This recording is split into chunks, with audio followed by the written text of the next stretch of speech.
طبعا بالبداية أنا مستخدم أفخاذ دجاج مع الجلد. بإمكانك تستخدم أي قطعة من الدجاجة متوفرة عندك، سواء صدور ولا أفخاذ ولا اللي أنت بترغب فيه.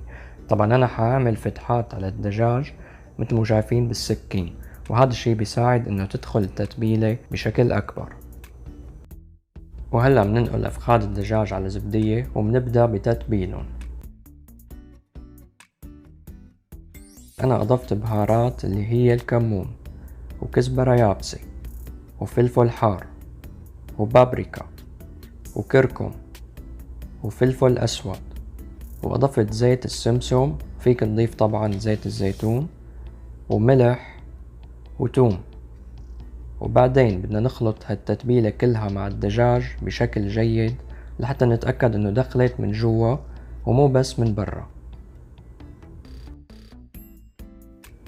وهلا بنحط الدجاج يتبل على جنب وبنجيب صحنين. اول صحن حنخلط فيه قشور السيليوم او القطونة مع دقيق اللوز، طحين اللوز، وممكن تحط طحين اللوز لوحده او قشور السيليوم لوحدها. وبالصحن الثاني بنحط بيضة وبنخفقها منيح بالشوكة. وطبعا هلا حنمسك قطعة الدجاج ونغمسها اول شي بالبيض، وبنرجع بنغمسها بالخليط اللي عملناه. طبعا غمسها بالخليط من كل الاتجاهات وتأكد انه اجى عليها كامل، وبنرجع بنعيد هاي العملية لحتى تخلص معنا كمية الدجاج كاملة.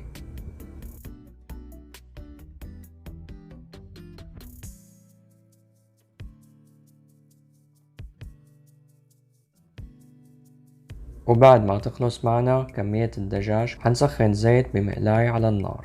استخدم الزيت المتوفر عندك. أنا بستخدم زيت زيتون مع زيت السمسم. طبعا أنا ما غمرتهم وما غرقتهم بالزيت بشكل كامل، وأثناء عملية القلي صرت أنقل ووزع الزيت على الدجاج بالملعقة، وهذا الشي طبعا بيوفر عليك زيت أكتر وبحس إنه صحي أكتر. وحننتظر لدقايق لحتى يبلش الدجاج يتحمر ويصير تقريبا لونه ذهبي، وبعدين بنطفي عليهم الغاز وبننقلهم على صحن.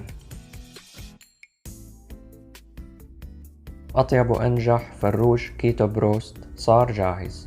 إذا حابين تجربوه مع مايونيز وكاتشب كيتو بترك لكم الرابط أعلى الشاشة أو بنهاية الفيديو. إن شاء الله الوصفة تكون عجبتكم وتجربوها، وألف صحة وعافية.